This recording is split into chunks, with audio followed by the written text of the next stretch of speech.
Je n'ai pas parlé des caméras de sécurité à ma famille. J'ai été choqué par ce que faisait ma sœur. J'ai vu ses mains trembler sur le volant, alors qu'elle fonçait vers le précipice, avec nos parents ligotés sur la banquette arrière, leurs cris étouffés par des bâillons improvisés. Et moi, caché dans l'ombre de la grange familiale en Normandie, j'ai hésité une seconde de trop avant d'appeler la police. Parce que, au fond, une partie de moi voulait qu'elle paie pour tout ce qu'elle m'avait volé. Paris, cette ville des lumières qui cache tant d'ombre, m'avait déjà appris que la trahison est une lame aiguisée par les liens du sang. Ma sœur aînée, Élise, avait toujours été la favorite. La beauté éclatante, l'esprit vif, celle qui charmait les salons parisiens comme une courtisane de la belle époque. Moi, Claire, j'étais l'ombre discrète, la fille qui rangeait les débris après ces tempêtes.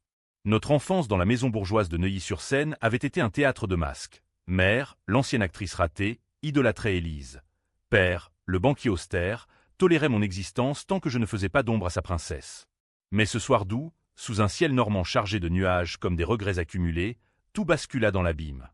J'avais installé ces caméras moi-même, un mois plus tôt, après avoir surpris Élise en train de fouiller mon bureau à l'appartement que nous partagions encore, rue de Rivoli. Elle cherchait quoi? Les lettres de mon amant, peut-être, ou les preuves de l'héritage que père m'avait secrètement légué. Non, c'était pire. Elle voulait effacer les traces de son propre chaos financier. Élise avait toujours vécu au-dessus de ses moyens, dépensant l'argent familial en robes de couturier et en nuit folle au Moulin Rouge, mais cette fois, elle avait touché au pot de miel interdit, les comptes offshore de père, gonflés par des investissements douteux en Afrique. J'avais vu les relevés bancaires falsifiés sur son ordinateur, des signatures forgées à mon nom. Elle m'avait fait porter le chapeau, me désignant comme la fille irresponsable qui avait dilapidé la fortune familiale. Père, furieux, m'avait déshérité sur le champ, me jetant dehors comme une malpropre, tandis qu'Élise pleurait des larmes de crocodile pour consoler la famille. Ce soir-là, en Normandie, où nous avions fui pour un rassemblement familial qu'Élise avait orchestré, j'avais suivi ses pas discrets jusqu'à la grange. Les caméras, reliées à mon téléphone via un réseau 4G précaire, avaient capturé l'irréparable. Élise, les yeux fous de désespoir, ligotait nos parents avec des cordes volées à l'écurie. « Vous ne comprenez pas », murmura-t-elle à l'écran, « Claire a tout gâché. Elle a volé l'argent, elle nous a trahis. Je dois vous protéger d'elle. » Mère hurlait, père se débattait faiblement. Il avait déjà eu son infarctus l'hiver précédent. Et puis, le geste fatal. Élise grimpa dans la vieille Peugeot familiale, démarra en trombe, direction la falaise de Étretat, ces apics blancs qui ont vu tant de cœurs brisés. J'ai vu le klaxon retentir, les phares balayer la nuit, et j'ai gelé. Appeler la police? Sauver mes parents? Ou laisser Élise plonger dans son propre enfer, emportant avec elle les mensonges qui nous avaient tous pourris? J'ai composé le numéro d'urgence, les doigts tremblants, mais trop tard. Le choc avait déjà eu lieu. Pas la chute, non, Élise avait freiné au dernier moment, abandonnant la voiture au bord du vide, nos parents hagards et terrifiés à l'intérieur. Elle s'était enfuie à pied, laissant derrière elle un mot « Claire, c'est ta faute. Tu as tout vu, n'est-ce pas ?» Les gendarmes, arrivant sur les lieux, m'ont trouvé prostré près de la grange, mon téléphone encore chaud dans la main. Ils m'ont interrogé des heures, soupçonnant une querelle d'héritage, une vengeance domestique. J'ai menti, pour la première fois de ma vie. Élise a paniqué. Elle voulait nous confronter sur l'argent perdu. C'est moi qui ai appelé pour les sauver. Mais intérieurement, une braise s'allumait. La trahison n'était pas seulement financière. C'était une vie entière d'humiliation, de secrets enterrés sous les tapis persans de notre salon parisien. De retour à Paris, la famille se fissura comme une porcelaine de Limoges. Père, hospitalisé pour choc émotionnel, refusa de me voir. Mère, sous sédatif, balbutiait des accusations. « C'est toi, Claire, toujours toi qui attires les ennuis. » Élise, disparue, volatilisée dans les ruelles de Montmartre, laissant un sillage de dettes et de rumeurs. J'appris par un ami banquier que mes faux crimes financiers étaient en fait les siens. Elle avait utilisé mon identité pour des prêts usuraires auprès de mafieux corses, des hommes qui ne pardonnaient pas.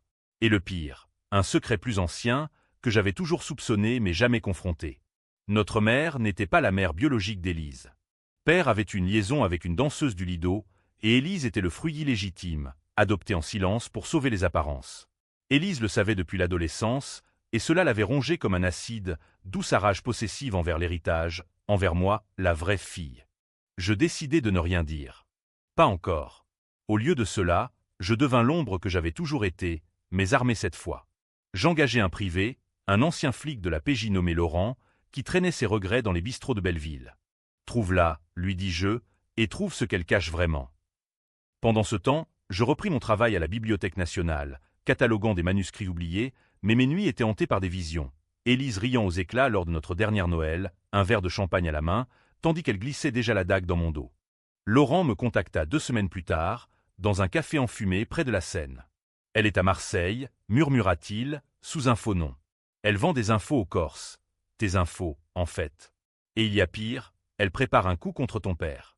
Un chantage, avec des photos compromettantes de sa liaison d'autrefois. Les photos? Élise les avait déterrées d'un coffre familial, des polaroids jaunis montrant père avec la danseuse, Élise bébé dans ses bras. Elle comptait les monnayer pour effacer ses dettes. Mais le twist me frappa comme un coup de butoir. Parmi les documents, Laurent avait trouvé une lettre. Une lettre de moi, enfant, adressée à Élise. Je sais que tu n'es pas ma vraie sœur, mais je t'aime quand même. Ne dis à personne. J'avais écrit cela à 8 ans, après avoir surpris une dispute. Élise l'avait gardée, non par tendresse, mais comme une arme, preuve que j'avais toujours su et que je l'avais rejetée en silence. La rage me consuma. Pas seulement pour l'argent, pas pour les mensonges. Pour cette enfance volée, où j'avais porté le poids de ses secrets sans le savoir. Je volais un train pour Marseille, le cœur battant au rythme des rails cliquetants. La ville, avec ses calanques turquoises et ses bas-fonds puants, était le décor parfait pour une vengeance à la française. Sophistiquée, impitoyable, imprégnée de sel marin et de trahison. Je la trouvais dans un hôtel miteux du Vieux-Port, se maquillant devant un miroir fêlé, une cigarette aux lèvres. Claire, souffla-t-elle, feignant la surprise. Ses yeux verts hérités de nulle part, brillaient d'une lueur rusée. Nous parlâmes des heures, ou plutôt, nous nous entretuâmes. Elle pleura, jura que c'était un malentendu, que les Corses l'avaient forcée. Tu es ma sœur, Claire. La seule famille que j'ai vraiment. Mensonge. Je sortis les enregistrements des caméras, lus la lettre d'enfant à voix haute. Son masque craquela. Tu m'as toujours haï, cracha-t-elle. Parce que j'étais meilleure, plus vivante.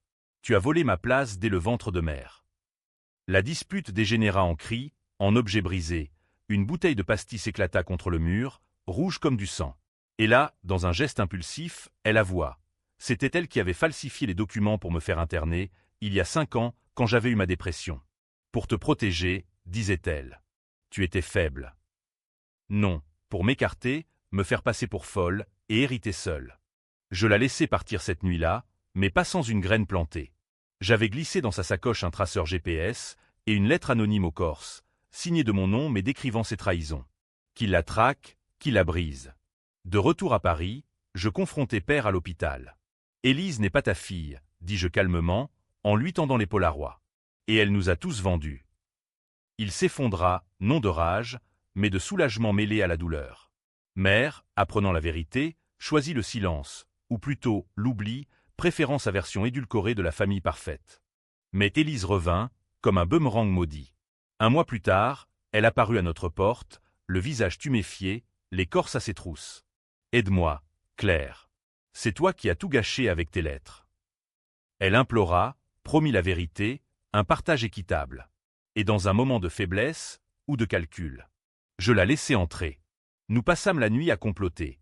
Un plan pour piéger les mafieux, les faire accuser d'un vol bidon à la banque de père. C'était risqué, borderline illégal, et père, convalescent, nous surprit en pleine discussion. Arrêtez ça, gronda-t-il. Vous êtes des folles. Mais Élise, rusée comme un renard, le manipula. Larmes, promesse de rédemption. Il céda, signant un chèque pour l'aider à s'enfuir. La trahison suivante fut la plus amère. Au moment du rendez-vous avec les Corses, un entrepôt désaffecté près de la gare de Lyon, Élise me vendit. Elle avait négocié en secret, ma tête pour sa liberté. Les hommes en costard sombre m'attendaient, armes au poing. La sœur, ricana leur chef. Elle paie pour les dettes de l'autre. Lié, bâillonné, je revis la scène de la grange en accéléré. Élise, de l'autre côté de la porte, observait, un sourire en coin. Désolé, petite sœur. C'est la survie. Pourtant, le destin, ce vieux farceur français, intervint. Père, flairant le piège, avait alerté la police. Raid éclair, coup de feu étouffé, les Corses arrêtés. Élise, prise au filet, hurla mon nom comme une damnée. Devant le juge, au palais de justice de Paris, le procès devint un cirque médiatique, les sœurs maudites de Neuilly. Elle accusa, je comptais, les caméras projetées en boucle sur les écrans. Père témoigna, révélant l'adoption, Mère s'effondra en larmes publiques. Le jury hésita. Élise était charismatique, je l'ombre pâle. Verdict, 20 ans pour elle, pour tentative de meurtre et fraude. Rien pour moi, sauf la suspicion latente. Mais le twist, celui qui hante encore mes nuits, vint après. En cellule, Élise m'envoya une lettre. Tu as gagné, Claire. Mais souviens-toi, j'ai fait tout ça pour nous protéger d'un secret plus grand. Père n'était pas un banquier. Il était un collaborateur, pendant la guerre. Les photos, pas seulement l'adultère. Des documents nazis, cachés dans le coffre. Si j'avais parlé, nous aurions tous été ruinés. Était-ce vrai? J'ouvris le coffre familial ce soir-là. Et oui, des papiers jaunis, des ordres signés, le nom de père taché d'encre noire. Il avait trahi des Juifs pour sauver sa peau, et Élise l'avait su, l'avait protégé en me sacrifiant. Ai-je détruit les documents? Les ai-je remis aux autorités? J'ai hésité, comme ce soir en Normandie. Au lieu de cela, je les ai brûlés dans la cheminée de notre maison vide, et j'ai rendu visite à Élise en prison. Nous sommes quittes, dis-je. Mais si tu parles. Elle rit, un rire brisé. Jamais, petite sœur. Le sang est plus épais que l'eau. Aujourd'hui, Paris bourdonne sans nous. Père est mort en silence, mère vit dans un asile doré, et moi, je suis libre, mais enchaîné à l'ombre. La vengeance n'apporte pas la paix, elle creuse seulement le vide. Et si j'avais choisi différemment, si j'avais laissé la voiture tomber, les lecteurs se diviseront, héroïne ou monstre, fraternité ou justice. C'est le sel de nos âmes françaises, ambiguës, tourmentées, éternellement en débat. Je marchais le long de la Seine ce matin-là, les feuilles d'automne craquant sous mes bottes comme des os brisés, quand le souvenir me revint en pleine face. Élise, à 16 ans, me tirant par la main dans les jardins du Luxembourg. Promets-moi, Claire, que tu ne diras jamais rien sur maman et le monsieur du Lido. J'avais promis, bien sûr, parce que les grandes sœurs sont des déesses, et les petites sœurs, des gardiennes de mystère. Mais ce jour-là, sous les statues de Verlaine, elle m'avait déjà trahi, en me faisant jurer sur un secret qui n'était pas le sien, mais le sien seul. De retour à l'appartement, je fouillais ses affaires avec une méthode chirurgicale, digne d'un roman de Simenon. Des reçus froissés pour des bijoux chez Cartier, des emails codés à un certain Corsica 1, et puis, glissé entre les pages d'un Balzac corné, la lettre. Ma lettre. Chère Élise, je sais que tu n'es pas ma vraie sœur, mais je t'aime quand même. Ne dis à personne. Claire, 8 ans. Les larmes brouillèrent l'encre, mais la rage les sécha vite. Elle l'avait gardé comme un talisman maudit, un levier pour me faire taire des années plus tard. Laurent, avec son impair usé et son cigare éternel, confirma mes pires craintes lors de notre rendez-vous au Procope, ce café historique où Voltaire tramait ses complots.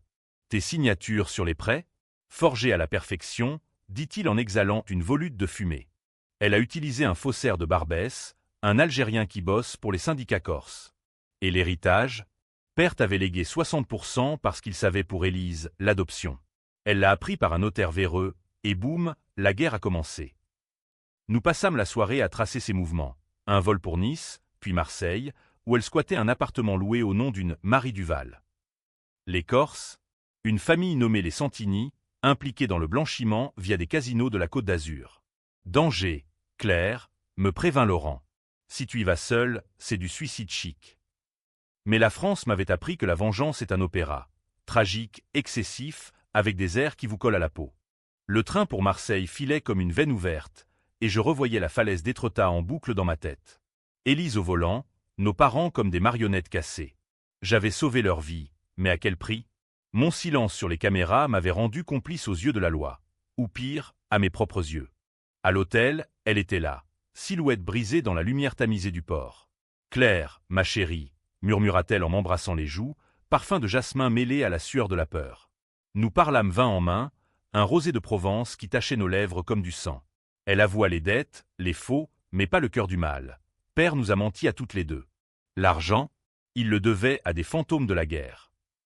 La lettre changea tout. Tu l'as gardée, dis-je, voix rauque. Elle rit, un rire de gorgone. Pour te rappeler qui commande. La nuit se fit tempête, accusations, pleurs, un baiser volé qui goûtait la trahison. Était-ce de l'amour tordu ou du calcul? Je la laissai dormir, mais glissai le traceur dans son sac, un geste qui me fit me sentir sale, pourtant juste. Le lendemain, les Corses frappèrent. Une voiture noire bloqua la sortie, et nous fûmes pourchassés dans les ruelles étroites. Élise hurlait, je conduisais comme une possédée, direction les calanques où la mer avale les secrets. Pourquoi moi? criai-je. Parce que tu es faible, Claire. Tu portes toujours le poids. Nous nous échappâmes, mais le poison était planté. De retour sous les platanes de Paris, l'air automnal portait l'odeur de la défaite. Père, pâle comme un marbre de Carrare, m'accueillit avec un regard neuf. Peut-être que tu n'es pas la brebis galeuse, après tout. Nous complotâmes dans son bureau lambrissé, cartes et faux documents étalés comme un jeu de tarot. Élise arriva, battue, implorante. « Laissez-moi vous aider. C'est ma faute. » Mais ses yeux trahissaient le serpent. Elle contacta les Santini en secret, me désignant comme la taupe. Le rendez-vous à la gare de Lyon fut un cauchemar éveillé. Corde, cou, le canon froid d'un Beretta sur ma tempe. « La sœur paie !» grogna le chef. Élise, ombre dans l'ombre, souriait. Le sauvetage de père et la police transforma tout en farce judiciaire. Au procès, ses mensonges s'effilochaient comme de la dentelle brûlée. Elle m'a forcé, hurla-t-elle. Mais les caméras ne mentaient pas. La lettre d'Élise en prison fut le coup de grâce. Père était un monstre, Claire. Collaborateur. Les documents le prouvent. J'ai tout fait pour nous protéger. Le coffre vomit ses horreurs. Ordre d'extermination, signature tremblante. Père, agonisant, avoua dans un murmure, pour survivre. Pour vous. Je brûlais tout, flammes dansant comme des diables. En prison, face à Élise derrière le plexiglas. Quitte. Elle hocha la tête, yeux humides. Le sang lit, même dans la boue. Libre, je marche Paris, fantôme parmi les vivants. Vengeance? Un miroir brisé. Héroïne ou complice? À vous de juger, lecteur. La France adore ses dilemmes, sombres, élégants, sans fin.